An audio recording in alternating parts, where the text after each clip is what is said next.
Welcome, dear listeners. If you had asked anyone in the sleepy village of Fenton-on-Twig who Prudence Hawley was, they'd have shrugged fondly and told you she was simply the cobbler's wife, steady-handed, sharp-tongued, a woman who could coax a stew from nothing and stitch a boot fit for a king without ever dreaming of shoes that walked into the world on their own.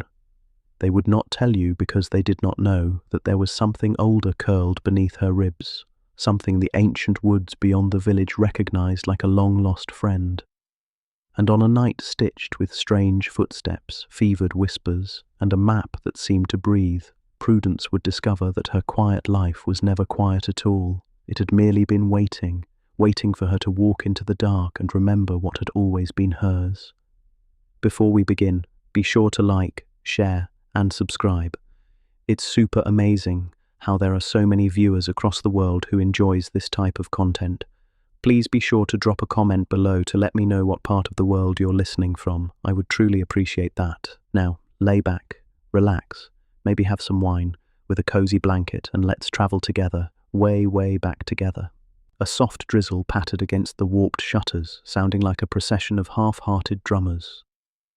The year was 1720 in a narrow English town called Fenton-on-Twig, where the streets smelled of damp wool, flat ale, and the distinct perfume of horse opinions. On the corner of Bishop's Lane sat a cobbler's shop barely wide enough for one customer and a rat with low self-esteem. It was here that Prudence Hawley spent her days and too many of her nights. Someone once said life was made of small choices. Hers seemed to have been stitched haphazardly by a distracted apprentice.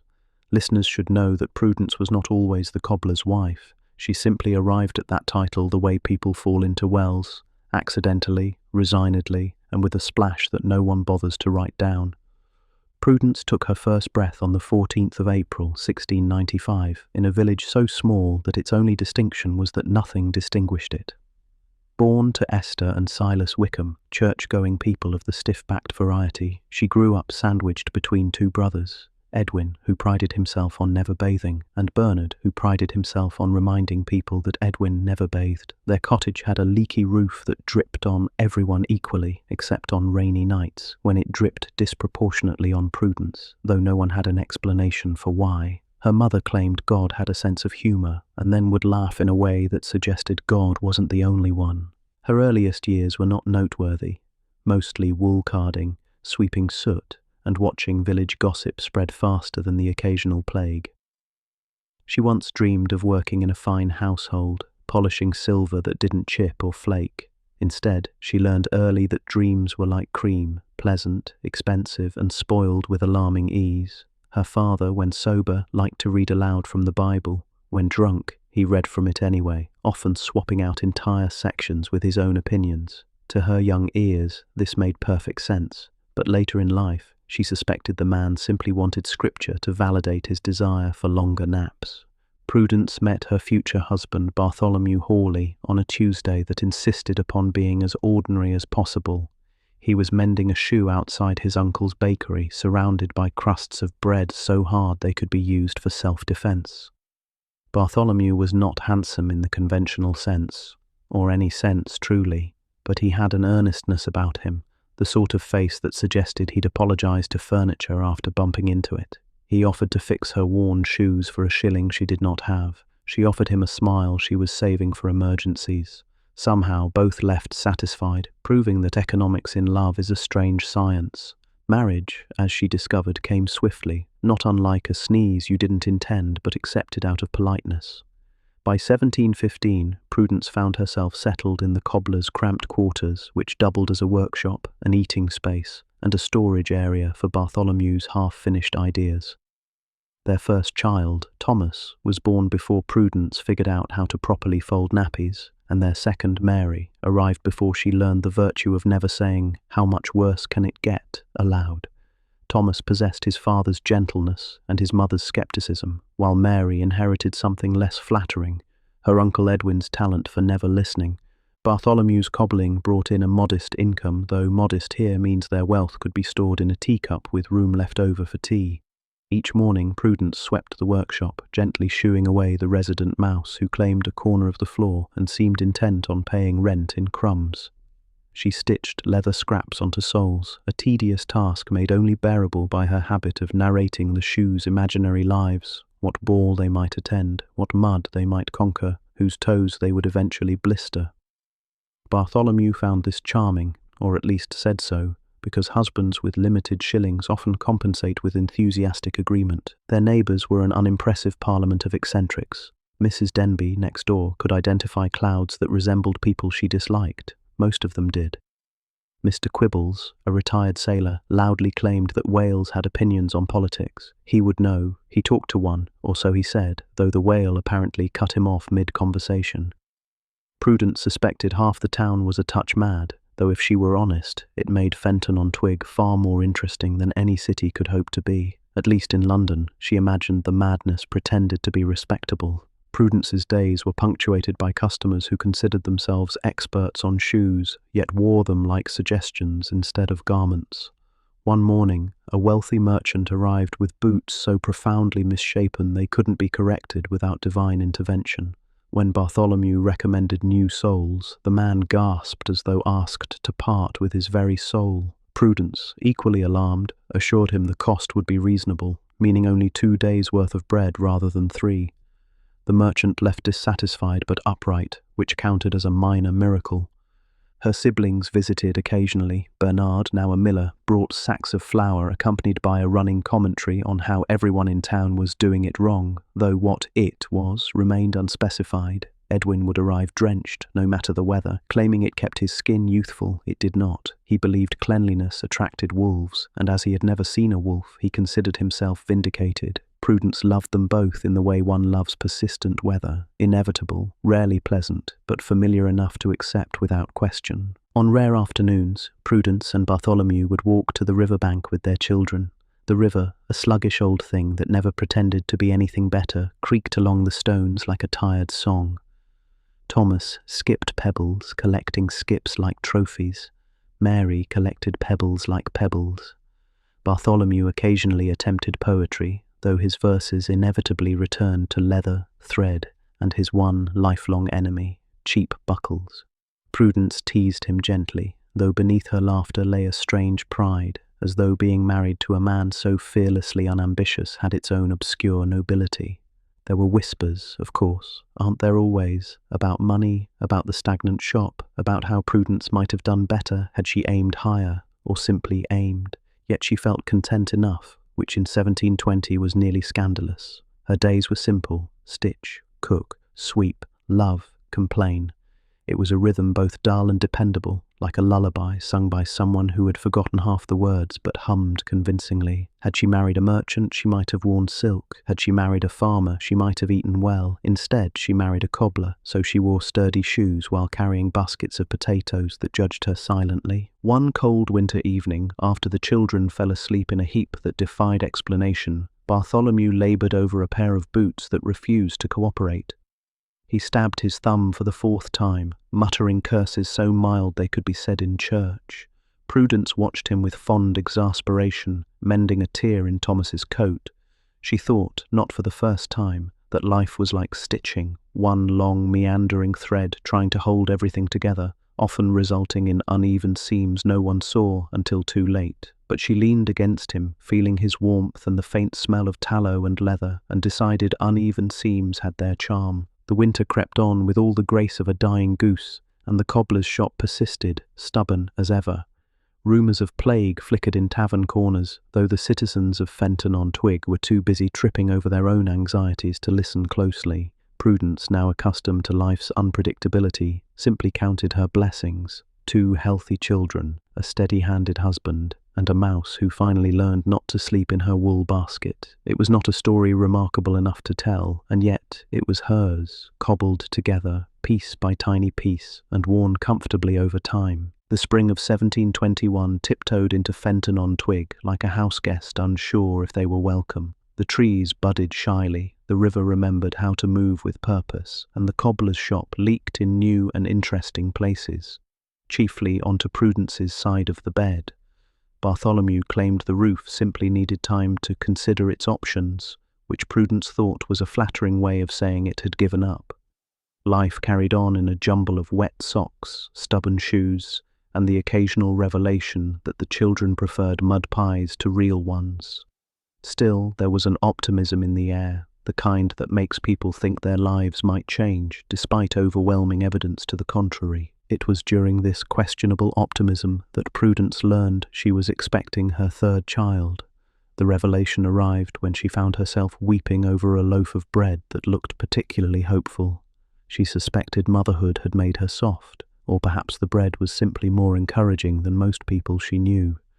Bartholomew reacted with a smile so wide it nearly became suspicious. He promised to work harder, though Prudence knew he would mostly continue working the same amount, only with more anxious muttering.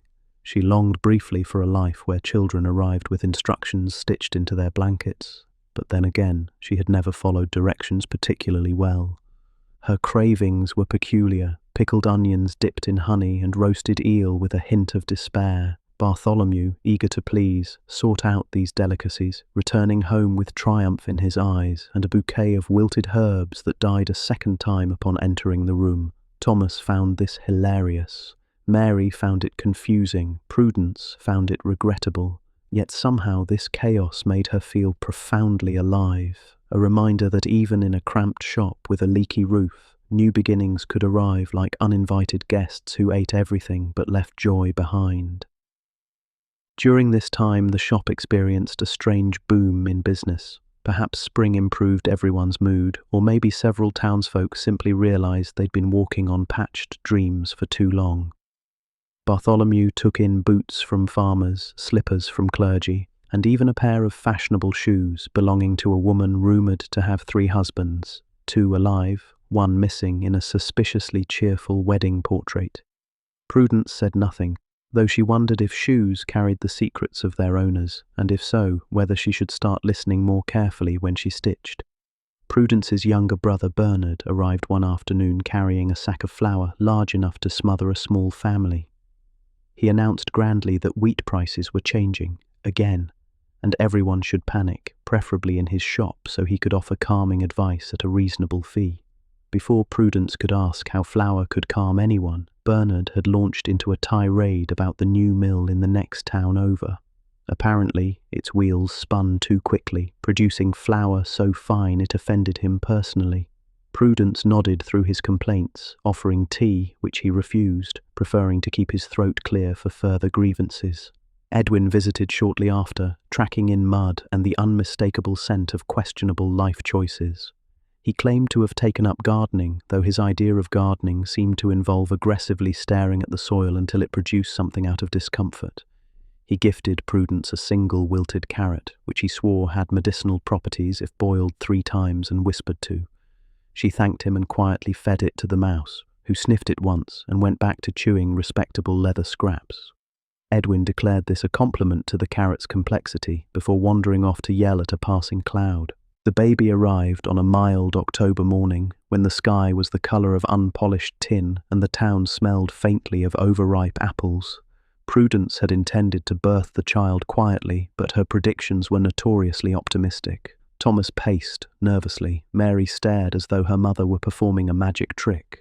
Bartholomew alternated between offering moral support and trying not to faint. After a heroic effort and a few words not found in scripture, Prudence welcomed little Abigail into the world, wrinkled, furious, and already demanding unreasonable attention.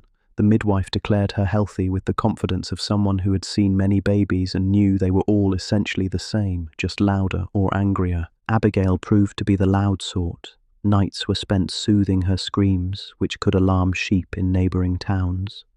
Prudence learned to rock her while half asleep, muttering lullabies that accidentally included directions for mending boots. Bartholomew, ever helpful, attempted to craft baby-sized shoes for her tiny feet. They lasted 5 minutes before Abigail kicked them across the room, confirming she had inherited her mother's temperament. Thomas adored her, Mary tolerated her, and Prudence marvelled at how something so small could command such chaos. As winter returned, the town shrank into itself.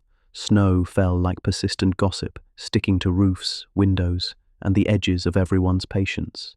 The cobbler's shop stayed busy, wet, cold feet being a universal problem. On one memorable afternoon, a travelling minstrel arrived with shoes so worn they resembled tragic poems. While Bartholomew worked, the minstrel sang a long ballad about a lovesick fish who married a fisherman. It made Prudence question whether love was simply a misunderstanding between species. He paid with a half-used candle and a promise of future fame, neither of which were listed in Bartholomew's preferred currencies. Prudence sometimes wondered what life might have been like had she left Fenton on Twig. Perhaps she'd have worked in a manor, polishing silver so reflective she could see a more glamorous version of herself. Or maybe she'd have run away to London, where the streets were rumoured to be paved with opportunity, though more likely they were simply paved with people trying to sell opportunity. Instead, she stayed here, learning to make soup from nearly nothing, turning leather scraps into dolls, and laughing at Bartholomew's mild curses. Some would say it was an unremarkable life. Prudence thought it simply required a different kind of imagination. One evening, she found herself walking alone along Bishop's Lane. The shop lights flickered, and every cobblestone seemed to recall the footsteps of someone long gone. She carried Abigail against her shoulder, the baby finally asleep after a day of sincere protest. Prudence inhaled the scent of night, cool and a little sad, like a memory you weren't sure you wanted back. She thought then that life was grand in its smallness. The creak of a sign, the glow of a candle in a window, the distant laugh of a neighbour who had one more joke than sense. It was enough, or at least it was what she had, and she could stitch contentment from scraps if she needed to. And so the days continued, stitched together with tired hands, stubborn hope, and just enough humour to keep the seams from falling apart. The year ambled forward with all the confidence of a drunken goose, loud, directionless, and always a little too close for comfort. For Prudence, life settled into a rhythm: feed the children, stitch the leather, encourage the husband, and quietly question every decision she'd made since her first breath. Abigail grew into a stout little creature with a shrill opinion of everything, especially sleep, which she treated as an enemy that must be defeated nightly. Prudence often wondered why babies entered the world angry. Perhaps they understood immediately what they'd signed up for. Bartholomew, bless him, continued his work with the kind of exaggerated seriousness only a man who mended shoes could muster. He tried to train Thomas in the craft, handing the boy scraps of leather and expecting thoughtful commentary. Thomas instead built small animals out of them, mostly imaginary beasts with too many legs, and insisted they possessed magical powers. Bartholomew pretended this was helpful. Mary, meanwhile, announced she would never be a cobbler because shoes smelled like sleepy cows. Prudence privately agreed, but said nothing. A mother's approval was best dispensed with strategy. The neighbours continued to provide the kind of entertainment that required no cost and no desire to participate. Mrs. Denby now believed her cat spoke Latin in the mornings. She insisted it whispered phrases like mortem panis, death bread, which may have explained why she never baked. Mr. Quibbles, the former sailor, started teaching his seagull to fetch coins. The seagull fetched everything else instead: buttons, a wooden spoon, a suspiciously familiar sock, then defecated triumphantly on the Hawley doorstep, proving once again that ambition is not always rewarded. Late that summer, an unusual visitor arrived, a man who wore a powdered wig so tall it deserved its own name. He introduced himself as Cedric Hargrove, a gentleman traveller seeking fine craftsmanship. Prudence suspected Cedric's primary talent was taking up space. He spoke in sweeping gestures that nearly knocked over the front lamp, and he smelled faintly of lemon, vanity, and someone else's money. Cedric presented a pair of elegant boots with heels so high they would be more useful as weapons than footwear. He needed them refined, though what refinement meant remained mysterious, even to him. Bartholomew nodded politely, his face set in the expression he reserved for customers who had clearly never walked anywhere. Prudence watched from the corner, rocking Abigail, who stared at Cedric with deep infant suspicion. Cedric chatted about his travels: Paris, Vienna, and a riverboat incident in which he claimed to have defended a duchess's honour using nothing but raw charisma. Prudence doubted this thoroughly, but admired his commitment to delusion. He promised to return in a week, then bowed so dramatically he nearly decapitated himself on the shop's low doorway. In the evenings, Prudence would sit by the fire mending clothes in weak candlelight. She often found her mind wandering, far beyond Bishop's Lane and into places she had never seen but felt she somehow remembered. She imagined wide marketplaces filled with bright fabrics, grand houses where floors did not creak in judgment, or cities where people walked without fear of stepping in something regrettable. But then Abigail would wail, or Mary would announce she'd given her doll a haircut with kitchen scissors, and those fantasies would evaporate like steam on cold stone. Life, after all, refused to pause for imagination. That autumn, the town experienced a minor scandal, minor only because everyone pretended to be scandalized more than they actually were. The blacksmith's apprentice eloped with the butcher's daughter, leaving only a note that read, "We wanted something new to complain about. The town obliged by complaining about them, then complaining about being tired of complaining." Prudence found it mildly refreshing. She told Bartholomew she once thought of eloping, though she couldn't recall with whom. He kissed her forehead and said he hoped it had been someone with comfortable shoes. Cedric Hargrove returned precisely 1 week later, bewigged and overly enthusiastic. Bartholomew unveiled the refined boots, sleek, polished, and sturdy enough to withstand Cedric's ego. Cedric was thrilled and immediately demanded a demonstration. Bartholomew, unwilling but polite, encouraged Cedric to try them. Cedric stepped outside and promptly tripped, somersaulting into the gutter with a theatrical grace that suggested he had been waiting his whole life for such a moment. He leapt up, claiming he'd done it on purpose to test durability. Prudence nodded sagely because it was easier than arguing with nonsense. Cedric paid generously, too generously, pressing coins into Bartholomew's hand and promising to recommend him to society. Bartholomew didn't know which society he meant, but the money was real enough to buy better candles and maybe a more trustworthy roof tile. Prudence thanked Cedric before he swept away like a flamboyant storm cloud. She suspected he would return eventually. People like Cedric seemed constitutionally incapable of staying away from chaos, even if they had to create it themselves. Winter's return was inevitable, like taxes or disappointing stew. Abigail began to teethe, wailing through the nights with persistence that could topple kingdoms. Prudence paced the room, whispering soothing nonsense into the baby's ear while considering running away to join the geese. Thomas fashioned wooden toys to entertain his sister, while Mary drew pictures of everyone in the house, including the mouse, whom she labelled Sir Munch. Prudence found this accurate. Snow arrived early, blanketing the town in a hush that turned footsteps into secrets. Business slowed, even Boots took a holiday. Bartholomew fretted quietly, counting coins and hoping they multiplied when he wasn't looking.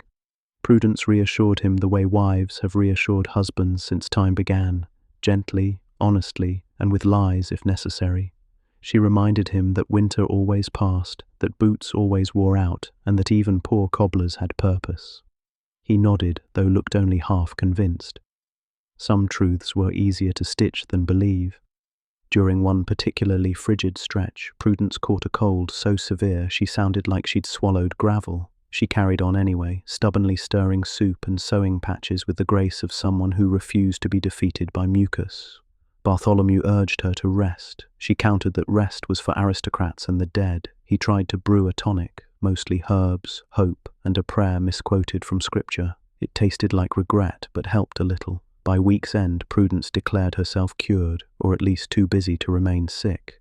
One evening, when the wind howled like an unimpressed aunt, the family sat together by the fire. Thomas tinkered with leather scraps, Mary braided Abigail's near non-existent hair, and Bartholomew repaired a pair of battered boots. Prudence looked at them, their quiet persistence, their small joys, and felt something warm settle inside her.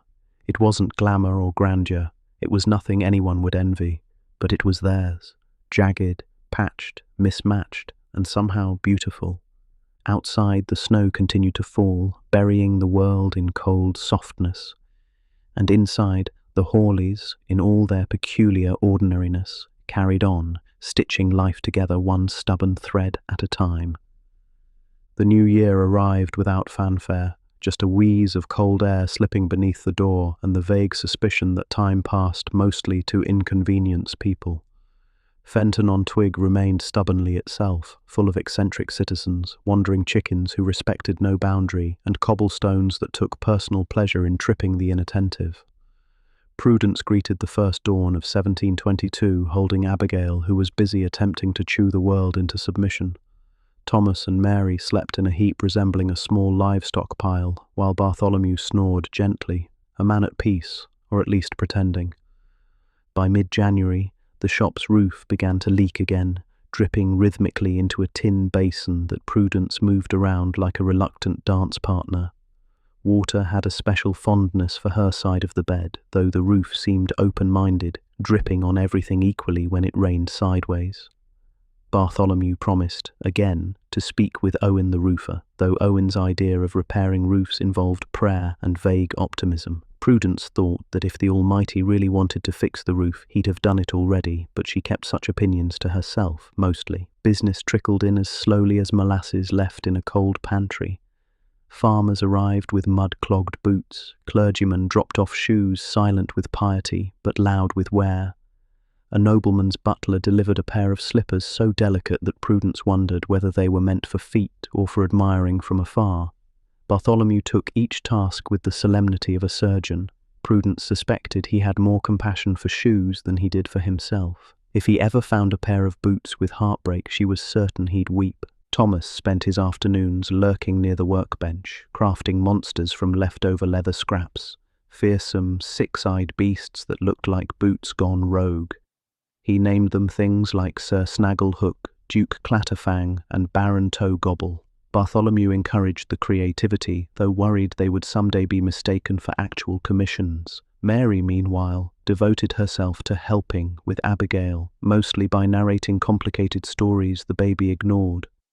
Prudence found solace in Mary's endless imagination. The child described vegetables as if they had personalities, and not flattering ones. According to Mary, carrots were self-important, turnips were pessimistic, and cabbage was secretly plotting.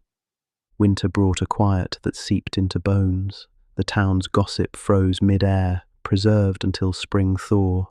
Still, whispers managed to travel, particularly about a new resident lodging with Mrs. Denby.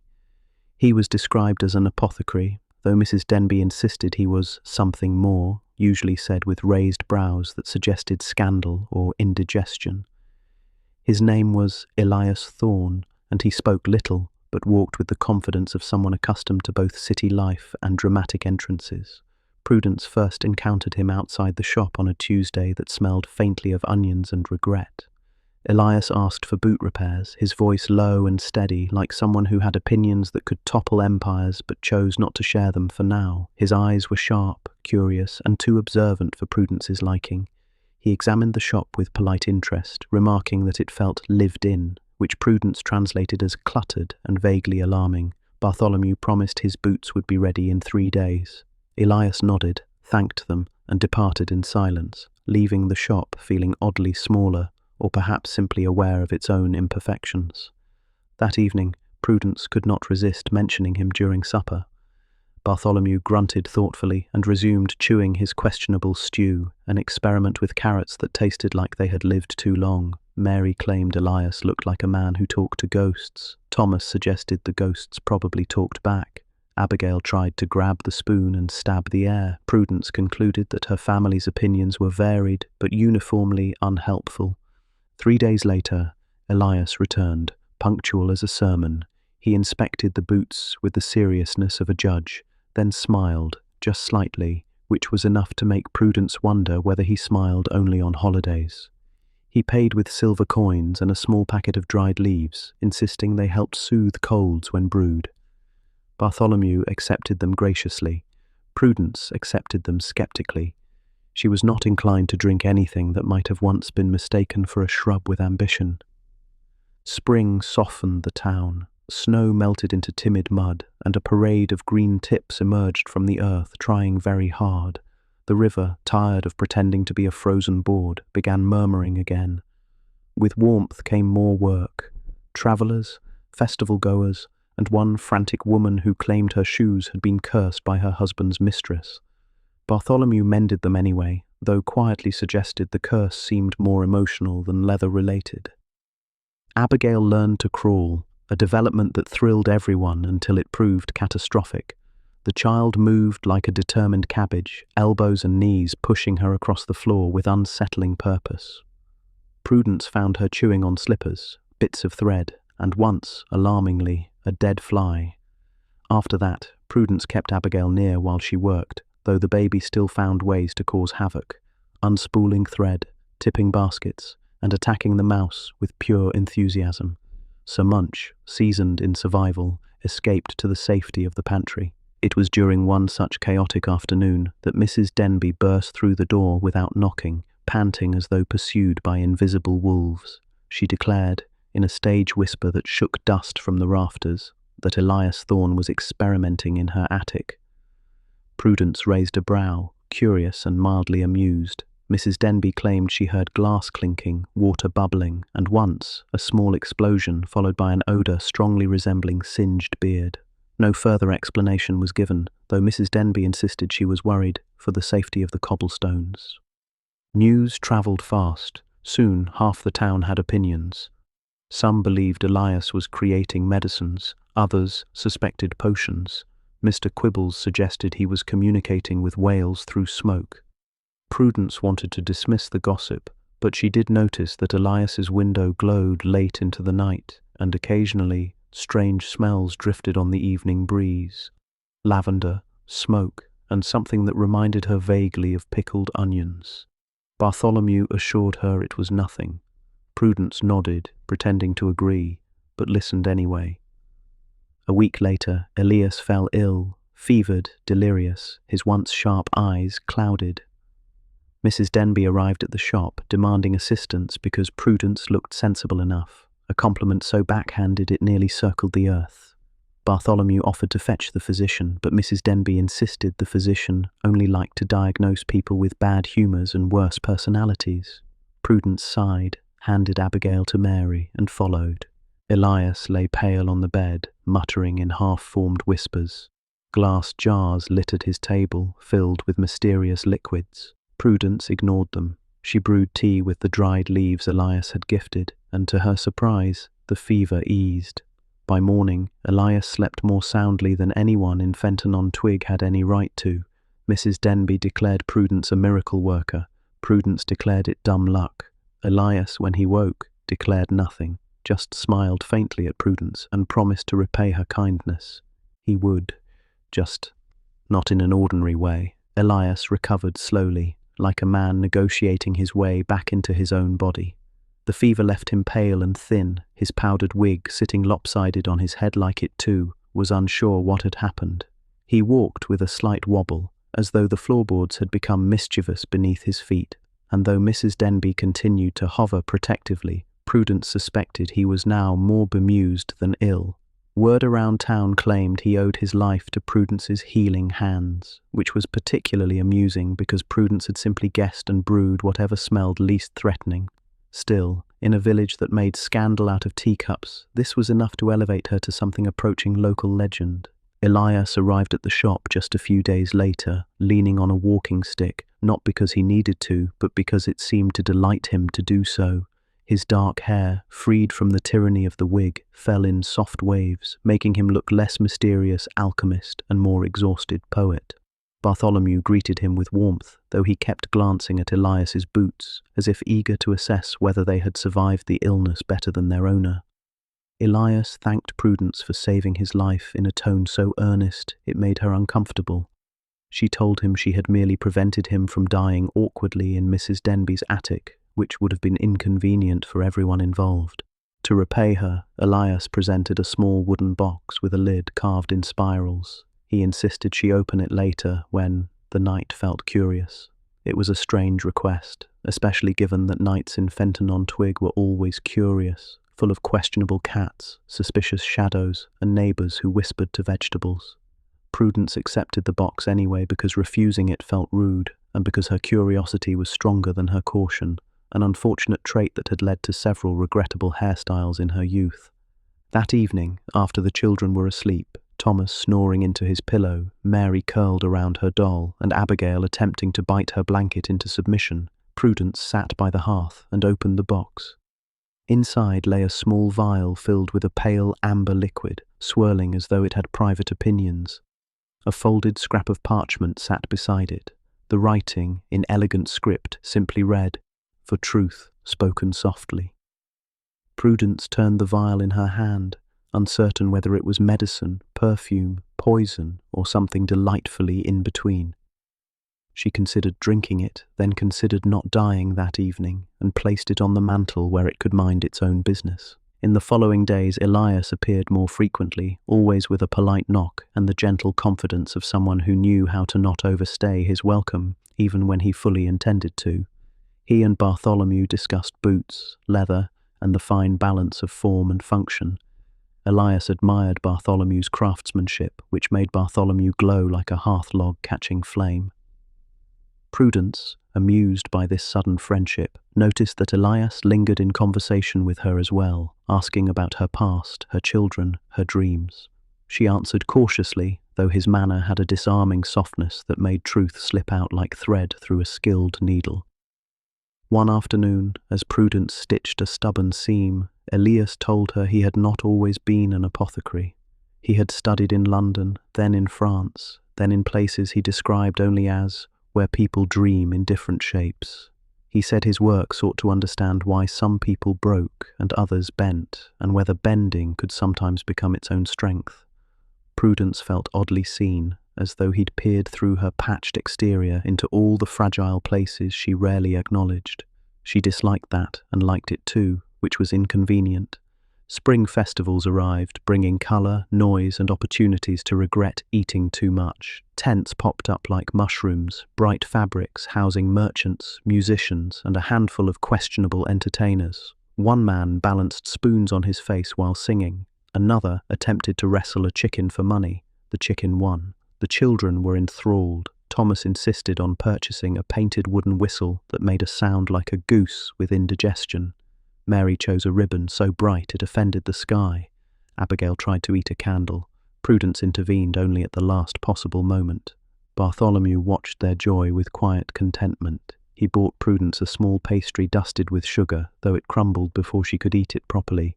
Elias appeared among the crowd, dressed simply, though somehow his presence outshone the merchants' gaudy displays.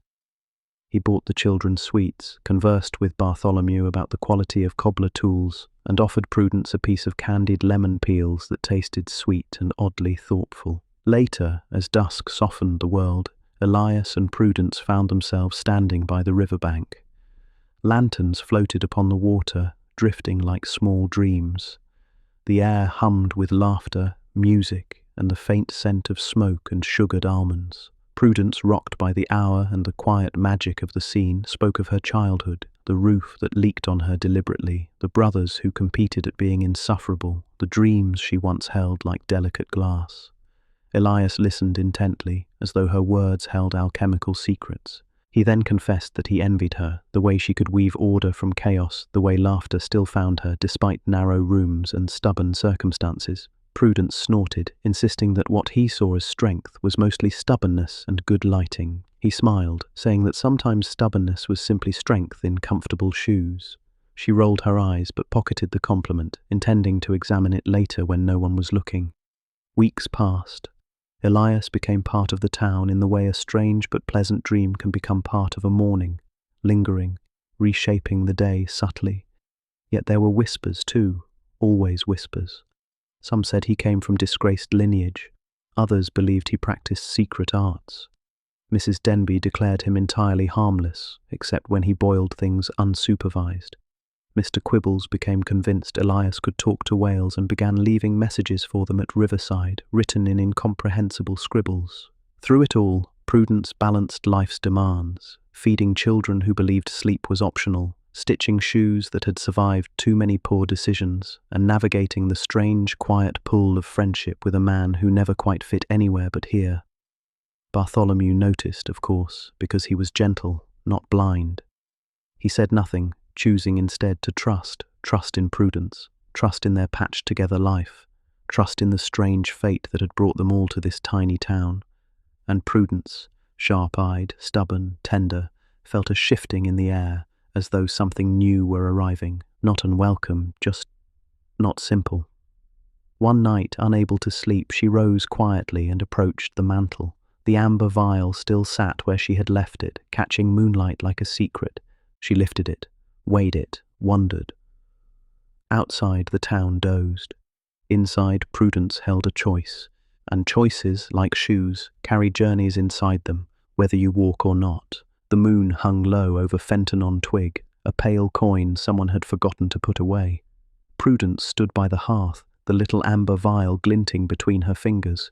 It felt warm, only slightly, like someone had held it a moment before handing it to her. She remembered Elias's words, for truth spoken softly, which frankly sounded like something a poet would say right before causing trouble.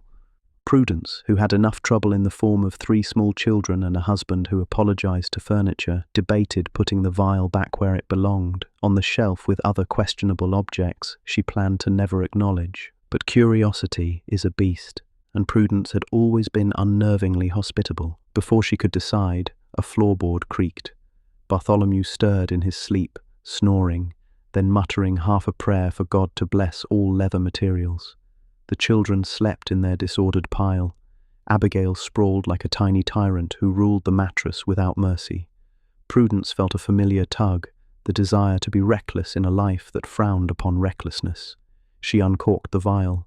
The scent that rose was faintly floral with the unsettling undertone of something awake. She brought it to her lips, not to drink, yet, only to test its nearness. And that was when the knocking began. Slow, measured, not the frantic pounding of a gossip-ridden neighbour, but a knock that expected to be answered. Prudence nearly swallowed the vial whole out of shock. She tucked it hastily into her apron and moved toward the door, her feet whispering across the cold floor. Opening the door only a crack, she found Elias standing beneath the moonlight, wool cloak wet with river mist. He looked oddly solemn, which put Prudence immediately on edge. Any man who arrived solemn at this hour was either dangerous or pretentious, possibly both. "My apologies," he said softly. "I thought you might be awake." "And I thought I might not be," Prudence replied. "Yet here we both stand, ruining each other's theories."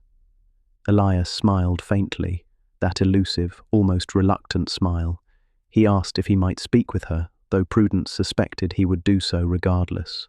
She stepped onto the stoop, pulling the door only partly closed behind her, as though it were a shield that could defend her from whatever oddness followed. "I fear," Elias began, "that the gift I gave you may bring attention." "Oh, good," she said. "I was just thinking my life was lacking in that department." He winced, which Prudence found gratifying. He explained that the amber liquid was harmless, mostly, but that it held a kind of truth-tugging property. A few drops on the tongue might compel a person to speak honestly, or to hear honesty more clearly. It was subtle, he said, useful only when needed, but never to be used lightly. Prudence stared at him, trying to decide whether he was wise or merely eccentric. "And why," she asked, "would I ever need something like that?" Elias studied her, quietly, too quietly. "Because," he said, "people are seldom who they pretend to be." From down the lane came the faint sound of night, wind, an owl, and Mr. Quibbles arguing with his seagull about morality, regular noises. But here, under the moon, Prudence felt the world tilt ever so slightly, like a chair leg too short. Elias continued, his voice low, "There are those who seek me, not for healing, but for harm." Prudence blinked. This was new information. The only people who sought her were children demanding food and neighbors demanding she help identify smells. "You may see strangers soon. Travelers, traders, people who ask questions they shouldn't. If they come," he hesitated, "say nothing unnecessary. Offer only what you must. Drink none of what they give you, and for the love of sanity, do not invite curiosity into your house." Prudence frowned. "I've 3 children." Curiosity moved in before their teeth came in. He nodded grimly as though he expected this answer. Before she could ask more, Elias withdrew a folded piece of parchment from his coat and pressed it into her hand. "For when the time comes," he said, which was the least reassuring sentence she'd heard all week, and she had heard her child tell a turnip it was adopted. He stepped back, cloak whispering over stone. "Keep the vial safe, and if you must use it wisely." Prudence wanted to demand clarity, an explanation, perhaps a pamphlet.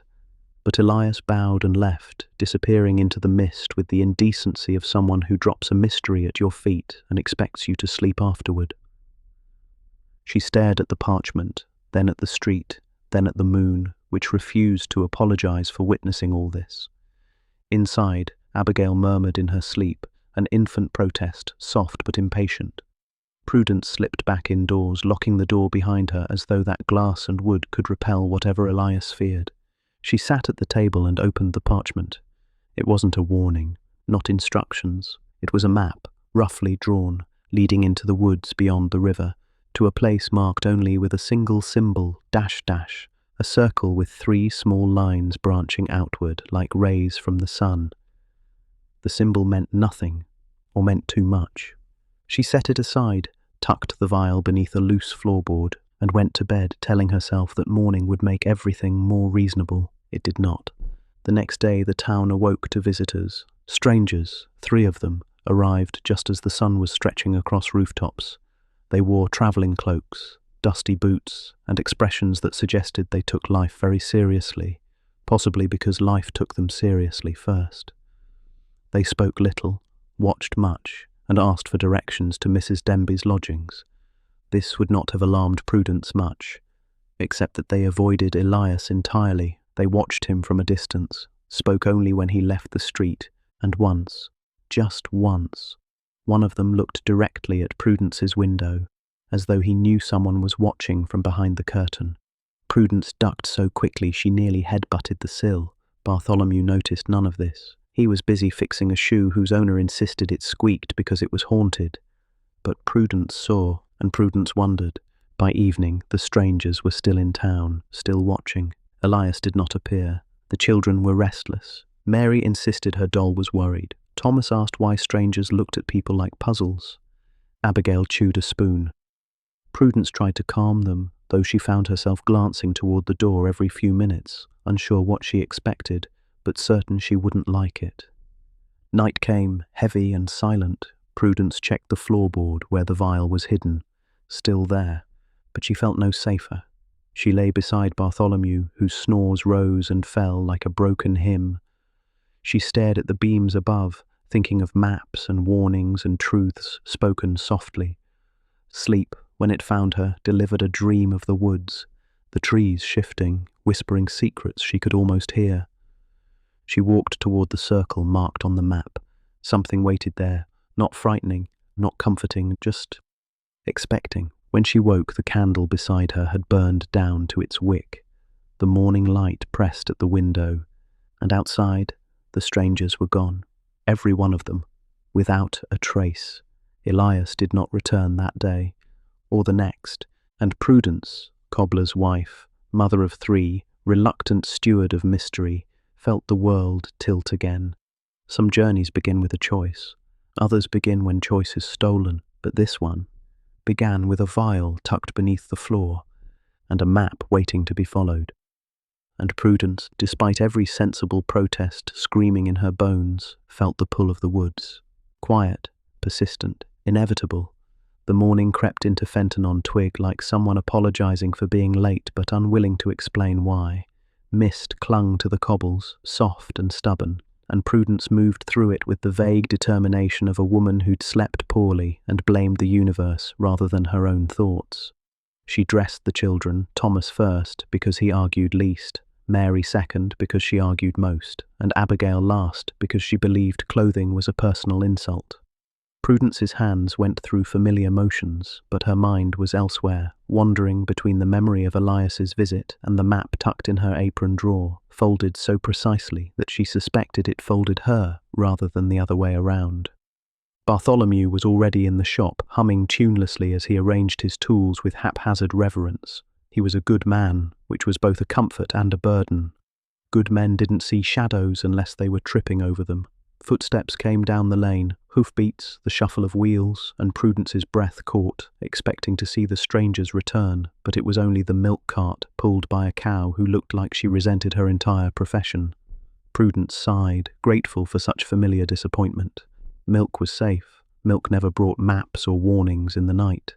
Yet the day had a peculiar stillness, the sort that suggested the town was waiting for something. though most townspeople waited as a hobby, so perhaps she imagined it. She swept the floor, though crumbs reappeared instantly, as though protesting eviction. She counted coins only to find them unchanged. She looked out the window more than necessary. Bartholomew noticed her distraction and asked what troubled her. She said it was nothing, which is the favourite lie of busy wives everywhere. He nodded, either believing her or pretending to. It was unclear which mercy he chose. It was nearly noon when Mrs. Denby arrived, bursting through the shop door like someone warning of fire, but only complaining about the price of flour. She wore her usual expression, a mixture of alarm and confidence, like a goose in a borrowed wig. She demanded to know whether Prudence had seen Elias that morning. Prudence said no. Mrs. Denby clutched her shawl tighter and whispered that he had vanished without a word, leaving behind only his boots, ironically the one item most strangers in town managed to keep track of. Prudence asked where the boots were. Mrs. Denby said on her kitchen table, glaring at her. Eleanor Denby had unusual relationships with objects, but Prudence still felt a shiver crawl up her spine. She accompanied Mrs. Denby back to her house, leaving Bartholomew with the children under strict instructions not to let Abigail chew anything living or flammable. Mrs. Denby's home smelled of lavender, onions, and unfocused loneliness. On the kitchen table sat Elias's boots, gleaming, unmarred, neatly placed as though awaiting their owner. Prudence touched the leather, warm, as though recently worn. She asked whether Elias left a note. Mrs. Denby gestured toward a folded scrap of parchment near the boots. Prudence opened it, heart braced for something dramatic. It simply read, "Keep to the daylight," which sounded like advice someone gave before promptly failing to follow it. Mrs. Denby wrung her hands, insisting she did not know where he'd gone, and refused to let the cat near the boots in case they spoke something troubling. Prudence reassured her, though her own stomach lurched with the heavy feeling that someone had taken a deep breath nearby and the world hadn't exhaled yet. She left the house with the note tucked into her bodice and returned to the shop, trying to appear calm. Thomas was teaching Mary how to make leather beasts with too many teeth.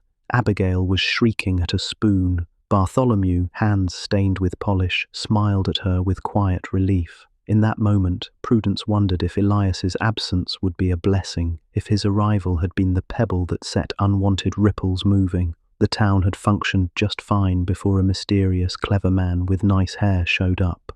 Well, just fine was a generous description, but at least nothing had knocked in the night. 3 days passed. The map remained hidden. The vial remained untouched. Elias remained gone. Then came the letter. A courier brought it, a wiry boy whose coat was too big and whose confidence was too small. He handed it to Prudence, bowing as though she might knight him with a broom handle.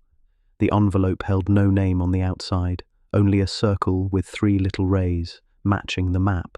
Prudence's heart hit her ribs like a startled bird. The boy said only that a man by the river paid him to deliver it. A tall man, cloaked, said to give it to the cobbler's wife.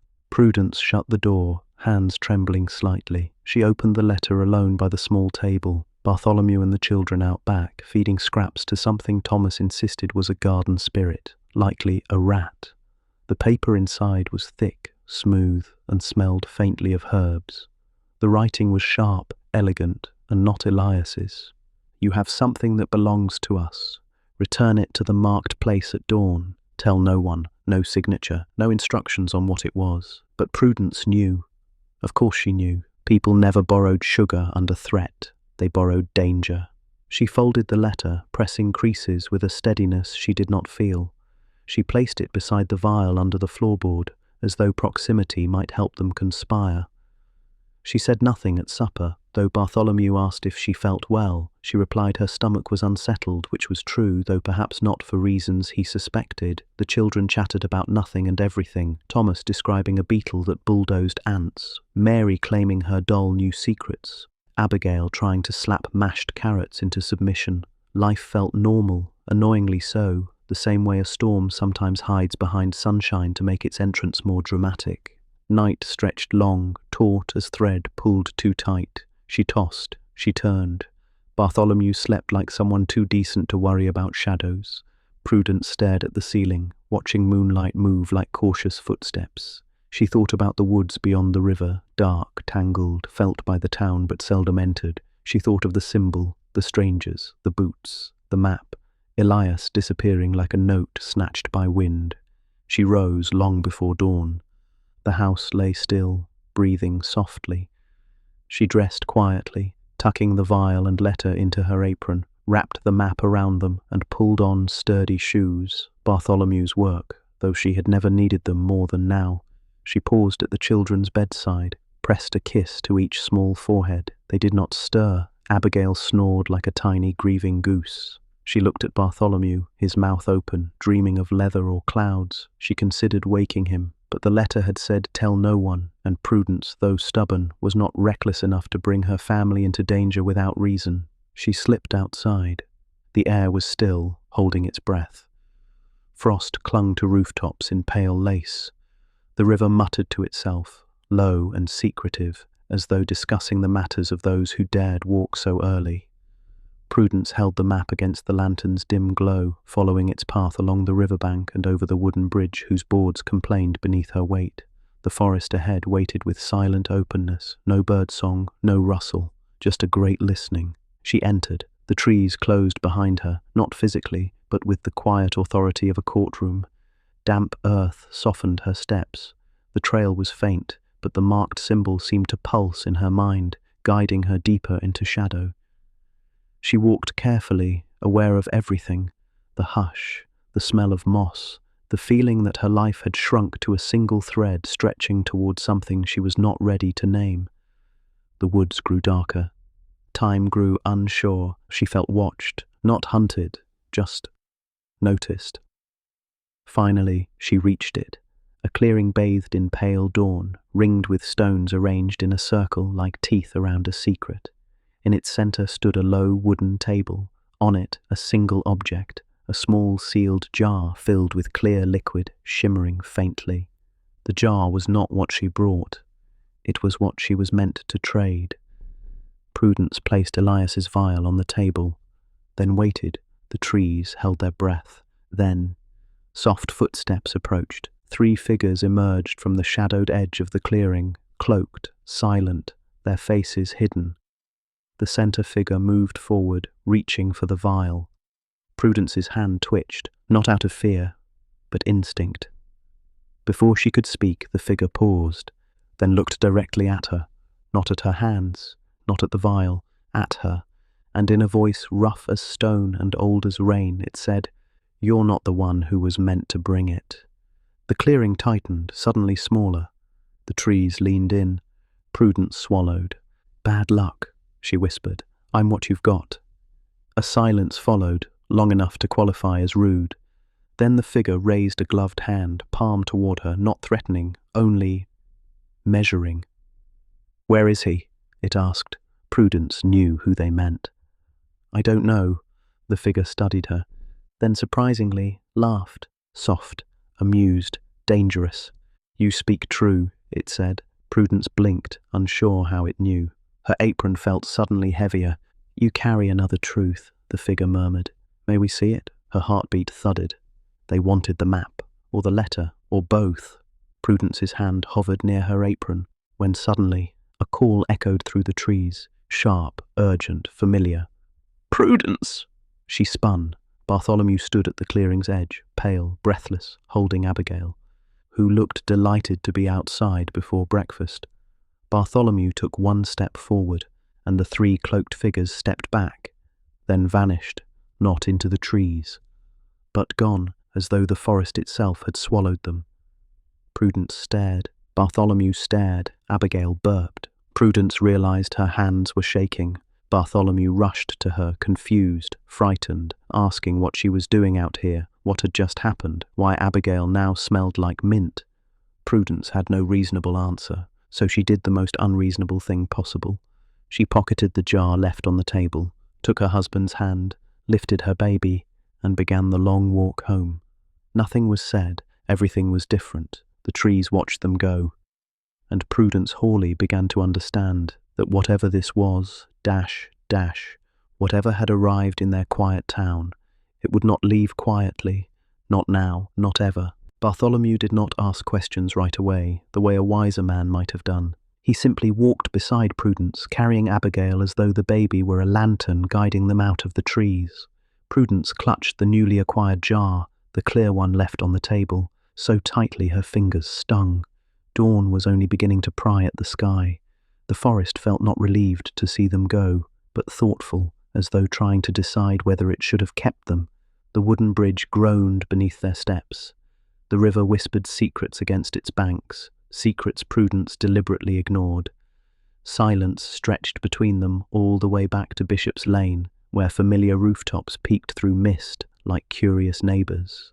The town sat exactly where they'd left it, insultingly unchanged, as if nothing in the world had happened. Inside the shop, something did change. Bartholomew set Abigail into her cradle and closed the door behind them with a careful, trembling hand. Only then did he turn to Prudence. "What," he whispered, "were you doing in the woods?" A reasonable question, a terrifying one. Prudence opened her mouth, then shut it. Words came in mismatched pieces, Elias's warning, the strangers, the map, the letter, but each sounded ridiculous outside her head. Bartholomew's eyes searched her face, not with suspicion, but with genuine fear. He reached for her hand. His was cold. "You were gone," he said quietly. "Your side of the bed was cold. The door was open. The children were alone. I thought—" He stopped, swallowing the rest. Prudence had never seen Bartholomew frightened, not like this, not with that hollow look of having imagined too many things he could not fix with leather or thread. She hated that she'd put that look there. "I'm sorry," she said. The words were too small. She told him, slowly, carefully, about the letter, about the map, about Elias's warning, about the clearing and the strangers who were not strangers to the dark. She omitted nothing, not even the shameful parts where she'd nearly drunk a mystery liquid because curiosity outweighed common sense. When she finished, Bartholomew sat very still, as though movement might shatter him. Then he looked at Abigail, dozing peacefully after terrorizing the pre-dawn world, and gently tucked her blanket around her chin. His hands shook. "I don't understand it," he said. "I'm not sure I want to, but—" He looked up at Prudence. "Are you hurt?" It was such an earnest, foolish question that she nearly cried. "No," she said. "Only confused." Bartholomew nodded, exhaling a breath that held a week of worry. Then, to her horror, he tried to pull off his boots. "What are you doing?" she asked. "Going to speak with Elias, if someone is after him." "He's gone," Prudence interrupted, and then softer. "He's been gone." Something shifted in Bartholomew's face. Not jealousy, not anger, resolve. "Then we'll find him," he said, "before whoever those people were find him first." Prudence stared. Her gentle husband, whose greatest conflict up to this point had been with cheap buckles, was now announcing their household involvement in what could easily be interpreted as organized, mysterious wrongdoing. "I didn't marry you for adventure," she said faintly. "I know," he sighed. "Neither did I." Before Prudence could protest further, Abigail began to wail, an impressive sound, considering she'd been asleep 3 seconds earlier. Thomas and Mary stumbled into the room next, hair wild, wearing matching expressions of dream fright and morning confusion. "Mamma," Mary said, rubbing her eyes, "I dreamed the trees were whispering your name." Prudence felt her skin ripple. Thomas nodded. "I dreamed a river told me to follow it." Bartholomew went rigid. Children were not often subtle or reliable messengers, but dreams did not form out of nothing. Prudence knelt, pulling them close. It was only a dream, she assured them, and prayed it was true. She fed them, though she tasted nothing. Bartholomew tried to act normal, carving leather pieces with focused intensity. Mary played beside the cradle. Thomas shaped beasts from scraps again, though this time all of them sprouted watching eyes. Prudence sat at the table, the clear jar in front of her. She tried to ignore it. Failed. Where Elias's vial had been amber and warm, this one was pale, almost luminous. The liquid inside did not swirl. It stayed unnervingly still, like water that refused to remember how to move. She wondered if it was safe to touch. Eventually she leaned closer. The surface reflected her face, not distorted, just clarified. Too clarified. Her eyes, usually soft with tiredness, looked sharp. Her mouth, usually pressed into lines of practicality, looked curious.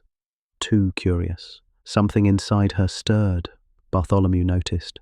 What's in it? I don't know. Does it feel dangerous? Yes, she said. Then, no.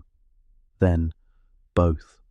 Bartholomew nodded like that made sense, which, in fairness, it did more than anything else recently.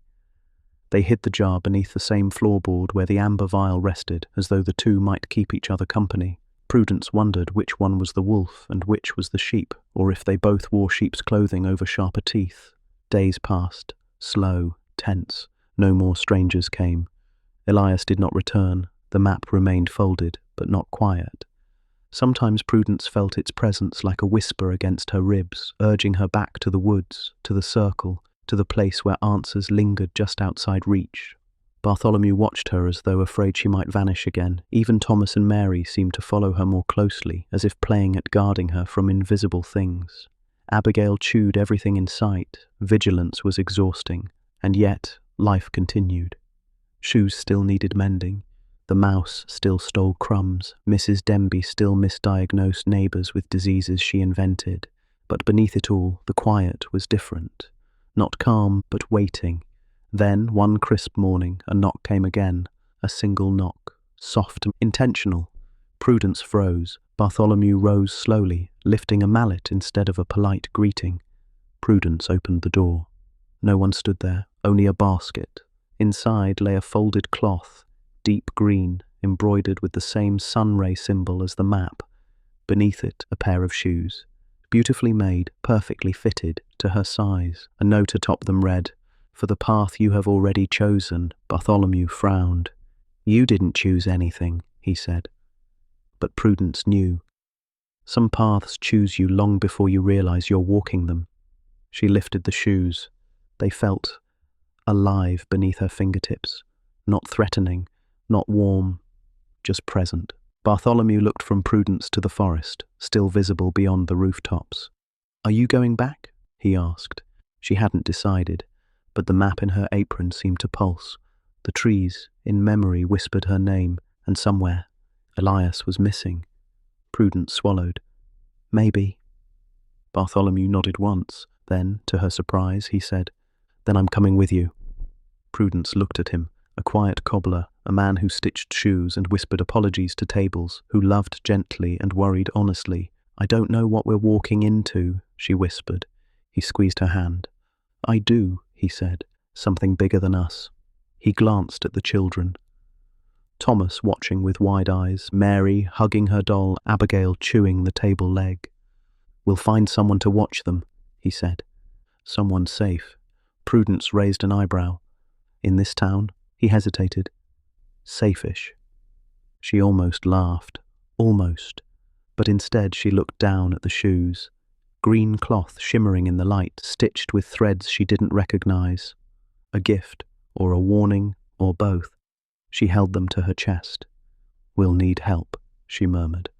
And for reasons she could not explain, her mind turned toward the most unlikely candidate. The only person in town who'd once claimed to understand Eliot's oddness, who spent his days arguing with his seagull and gossiping with the river, Mr. Quibbles. He was mad, certifiably, enthusiastically, but he was also, apparently, the only one who had always believed something strange lived in the woods.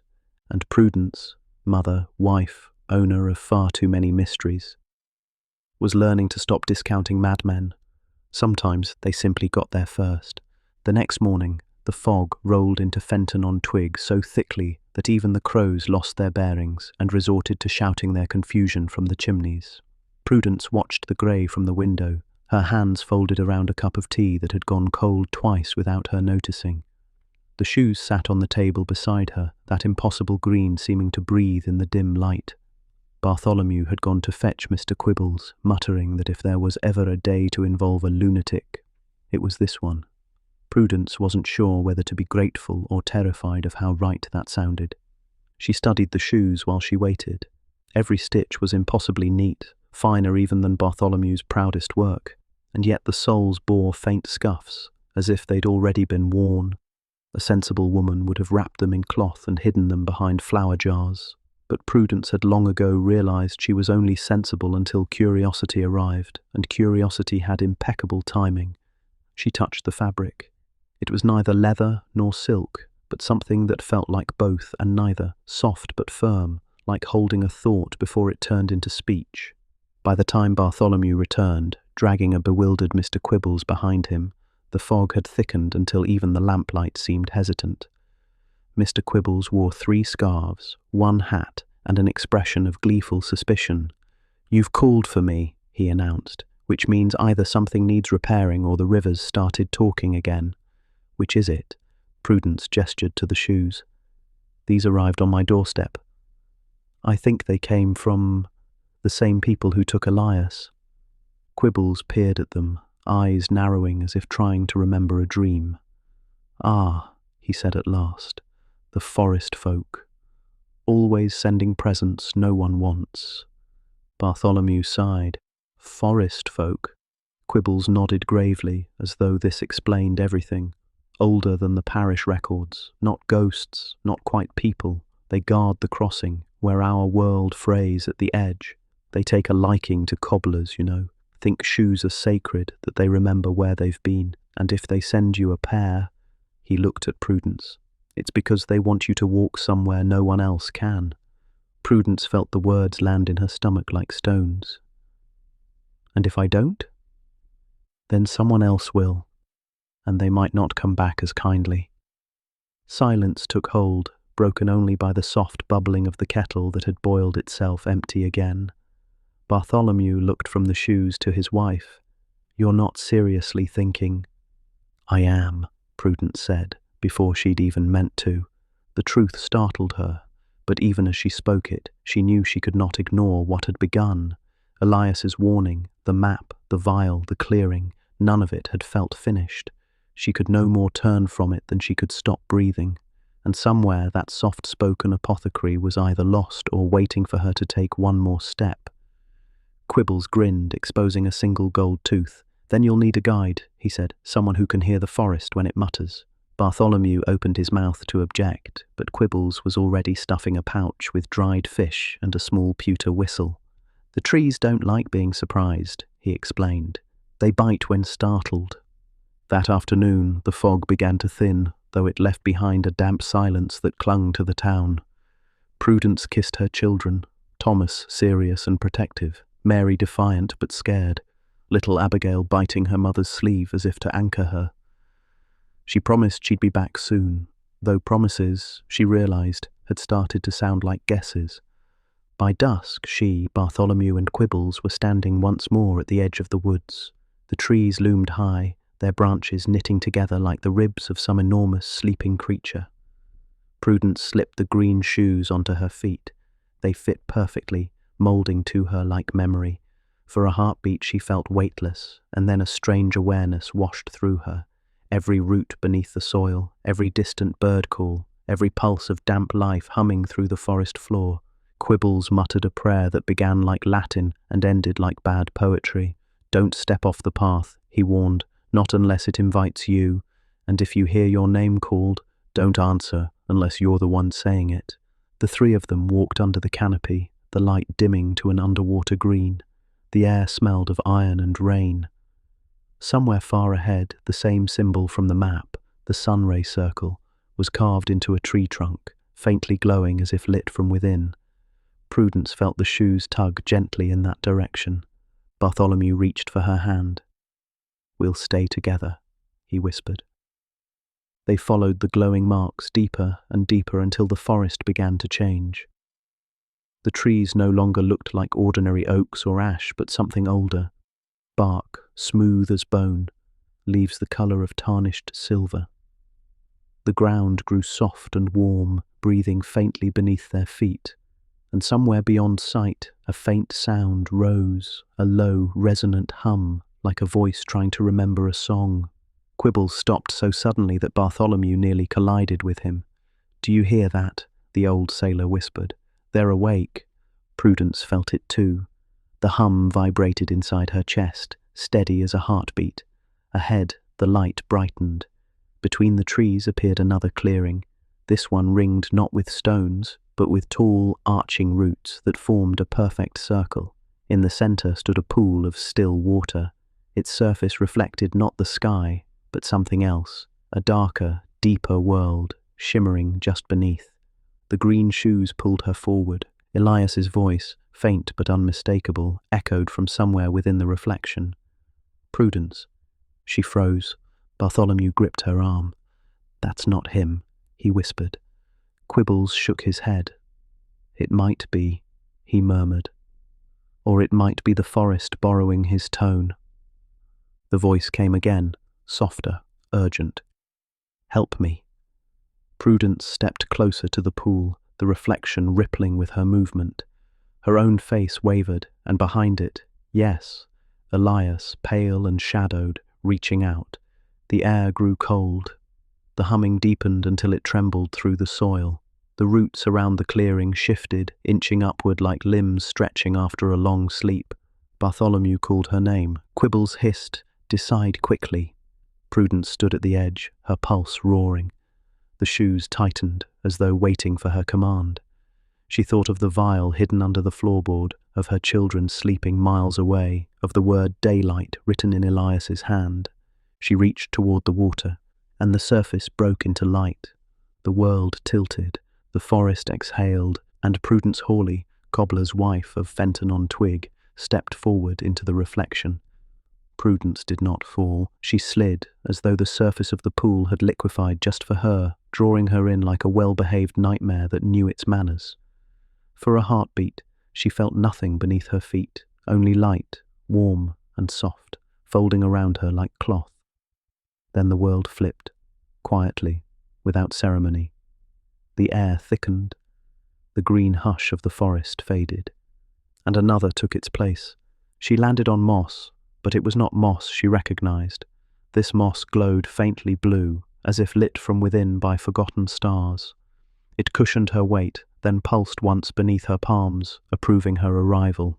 She looked up, and the forest around her was both familiar and utterly wrong. The trees were taller than the church steeple back home, bark smooth like polished stone, their roots sinking into earth that hummed. Leaves overhead were silver, whispering to one another in languages her ears understood only as music. She stood, breath-catching. No Bartholomew, no Quibbles, no pool, only herself, and a path of light, just wide enough for 2 careful feet, leading deeper into the strange wood. The air held a quiet warmth, like late summer evenings before weather remembers to be cruel. Prudence turned in a slow circle, calling softly, "Bartholomew." Her voice did not echo. Instead, it was swallowed and returned as a whisper, her own voice, but softer, further away, as though the forest were repeating her question to itself. She shivered. "Quibbles?" Nothing dash. Then a faint rustle, like laughter pressed between leaves. She clutched her skirts to steady her hands. No path backward, only forward.